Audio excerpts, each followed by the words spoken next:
قربانی واجب ہے ہر اس شخص پر جس میں 4 شرائط پائی جائیں۔ نہ مجنوں پر قربانی واجب ہے، نہ نابالغ پر قربانی واجب ہے، مسافر پر قربانی واجب نہیں ہے۔ ایسا شخص جس کے پاس 7.5 تولے سونا ہو یا 52.5 تولے چاندی ہو یا اس کی مقدار کے برابر رقم ہو، اس شخص پر قربانی واجب ہو جاتی ہے۔ جس شخص کے پاس وسعت ہو اس کے باوجود قربانی نہ کرے تو ہماری عیدگاہ کے قریب نہ آئے۔ قربانی کے لیے احادیث طیبہ میں 3 قسم کے جانور آئے ہیں۔ بہت سارے نقائص ہیں ایسے ہیں جن سے جانور حرام ہو جاتے ہیں۔ ناک کٹی ہوئی ہے تو وہ قربانی کا جانور ناجائز ہو جاتا ہے۔ ہاں، اگر زخم آ گیا، جانور لنگڑا ہو گیا، کسی طرح سے چل نہیں سکتا، تو اس جانور کو قربانی جائز نہیں ہوگی۔ بکرا، بکری، دمبا، چھترا وغیرہ کم از کم 1 سال کا ہونا چاہیے۔ اونٹ اپنی تمام اجناس کے ساتھ 5 سال کا ہونا چاہیے۔ دوندے کی شرط نہیں ہے، عمر اگر ہو گئی ہے پوری، آپ اس کو کر سکتے ہیں۔ اونٹ، گائے وغیرہ میں 7 حصے ہو سکتے ہیں، لیکن اس میں 7 سے زیادہ نہیں ہو سکتے۔ اللہ کو تمہارے گوشت کی ضرورت نہیں ہے، اللہ کا تمہارے خون کی ضرورت نہیں ہے۔ اللہ تقویٰ، جو دلوں میں تقویٰ ہے نا، اللہ اس کو دیکھ۔ سارے گوشت کو مکس کریں، مکس کرنے کے بعد اس کے 3 حصے کریں، 3 حصے کرنے کے بعد پھر اس کو تقسیم کریں۔ ناخن بڑے بڑے ہو چکے ہیں، اب اس کو یہ نہیں کہنا چاہیے کہ آپ نہ کاٹیں۔ خصی بکرا وہ افضل ہے۔ السلام علیکم، دیکھیے دھرتی کے ساتھ میں ہوں، آپ کا میزبان ریحان ہے۔ ناظرین، عید قربان قریب ہے۔ ہر شخص کی خواہش ہے وہ قربانی کے لیے بہترین جانور خریدے، خوبصورتی میں بھی بہترین ہو، جسامت کے لحاظ سے بھی بہتر ہو۔ قربانی کے ریلیٹڈ کچھ مسائل ہیں، ان کی طرف بڑھتے ہیں اور گفتگو کا آغاز کرتے ہیں۔ السلام علیکم۔ وعلیکم السلام۔ صاحب کیسے ہیں؟ الحمدللہ۔ ڈاکٹر صاحب، سب سے پہلے تو یہ بتائیے گا کہ قربانی واجب عمل ہے، مستحب ہے یا فرض ہے؟ قربانی واجب ہے ہر اس شخص پر جس میں 4 شرائط پائی جائیں۔ پہلی شرط مسلمان ہونا، کیونکہ کافر پر قربانی واجب نہیں ہے۔ ٹھیک ہے۔ دوسری شرط عاقل بالغ ہونا، نہ مجنوں پر قربانی واجب ہے، نہ نابالغ پر قربانی واجب ہے۔ تیسری شرط ہے مقیم ہونا، مسافر پر قربانی واجب نہیں ہے۔ مسافر وہ کہ جو شرعی مسافت اپنے شہر سے باہر 92 کلومیٹر کا سفر کرے اور اس کی نیت کم از کم 15 دن سے کم رہنے کی ہو، وہ مسافر ہے۔ چوتھی شرط ہے صاحب نصاب ہونا۔ صاحب نصاب کیا ہے؟ ایسا شخص جس کے پاس 7.5 تولے سونا ہو یا 52.5 تولے چاندی ہو یا اس کی مقدار کے برابر رقم ہو، اس شخص پر قربانی واجب ہو جاتی ہے۔ اب اس کے علاوہ کچھ شرائط، کچھ چیزیں ہیں۔ مثال کے طور پر ایک شخص اپنے گھر میں رہ رہا ہے اور اس کا اپنا گھر ہے، رہائش کا گھر ہے، اس کے علاوہ اس کے پاس پلاٹ پڑا ہوا ہے، اس کی مالیت اگر تو 52.5 تولے چاندی کے برابر بنتی ہے، وہ صاحب نصاب ہے۔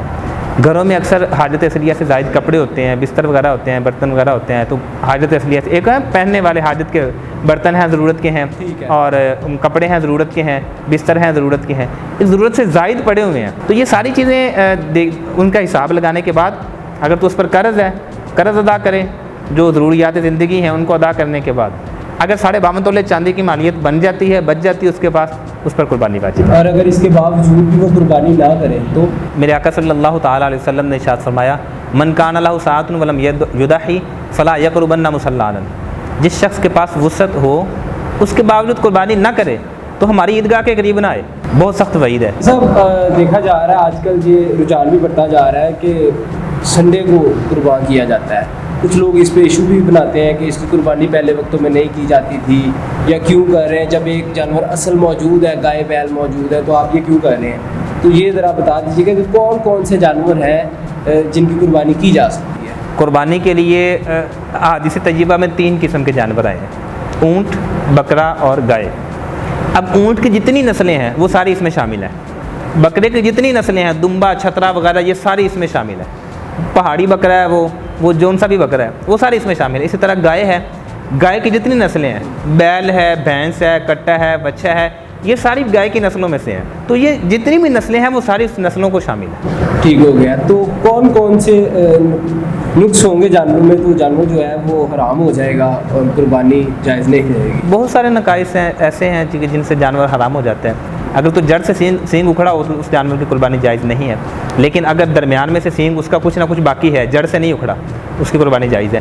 اسی طرح سے دم ہے، اگر تو تہائی سے کم کٹی ہوئی ہے تو اس کی قربانی جائز ہے، تہائی سے زیادہ ہے تو قربانی ناجائز ہے۔ ناک کٹا ہوا ہے، کان کٹا ہوا، کان کا بھی یہی حکم ہے، تہائی سے کم کٹا ہوا ہے تو جائز ہے، تہائی سے زیادہ کٹا ہے تو کان کے 3 حصے کر لیں۔ اگر تو تیسرے سے کم ہے تو جائز، تیسرے سے زیادہ ہے تو ناجائز۔ ناک کٹی ہوئی ہے تو وہ قربانی کا جانور ناجائز ہو جاتا ہے۔ اسی طرح سے اگر تھن ہے، وہ 2 ہیں، 2 کاٹ دیے گئے ہیں، اس کی قربانی جائز نہیں ہوگی۔ اگر 1 کٹا ہوا ہے 3 سلامت ہیں پھر جائز ہو جائے گی. اور اسی طرح اگر زخم آ گیا جانور کو، ہاں اگر زخم آ گیا، جانور لنگڑا ہو گیا، کسی طرح سے چل نہیں سکتا، لنگڑا ایسا کہ چل نہیں سکتا، اگر تو چل نہیں سکتا تو اس جانور کو قربانی جائز نہیں ہوگی. لیکن اگر لنگڑا ہے لیکن وہ چل پھر سکتا ہے، اس اپنے ٹانگ کے سہارے چل لیتا ہے، باقی ٹانگوں کے ذریعے اس ٹانگ کے سہارے بھی چل لیتا ہے، اس کی قربانی جائز ہو جائے گی.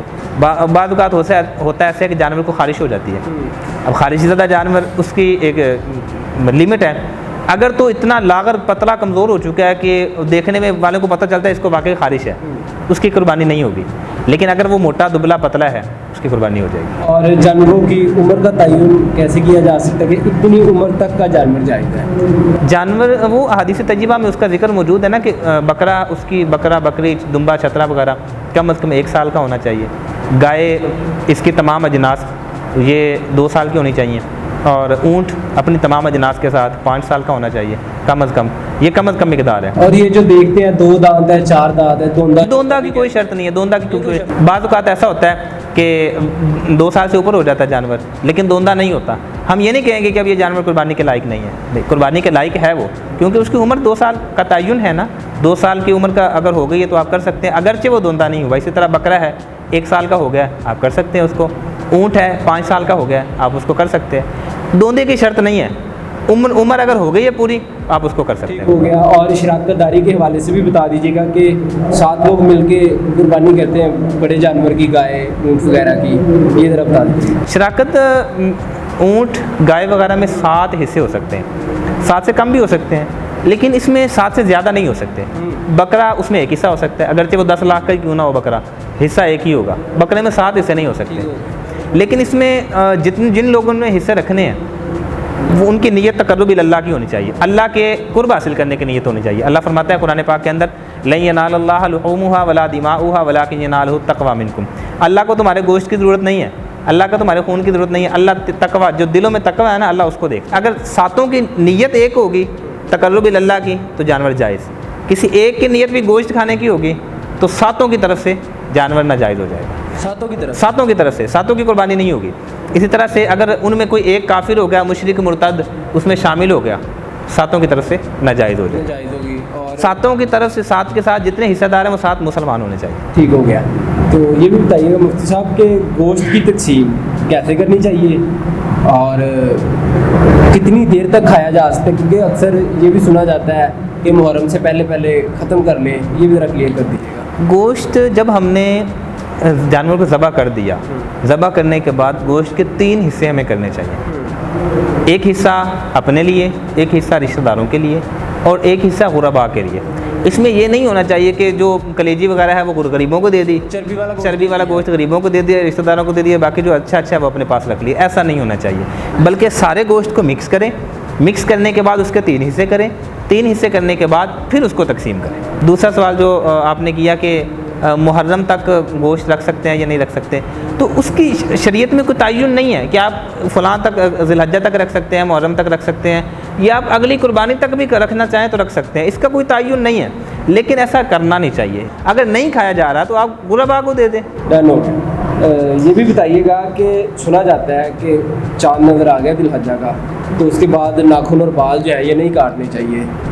پیارے آقا صلی اللہ تعالیٰ علیہ وسلم نے ارشاد فرمایا من اراد ان یضحی منکم فلم یظفر ولم یشعر، کہ جو شخص قربانی کرنے کا ارادہ رکھتا ہے اسے چاہیے کہ وہ ناخن نہ کاٹے اور بال نہ کاٹے.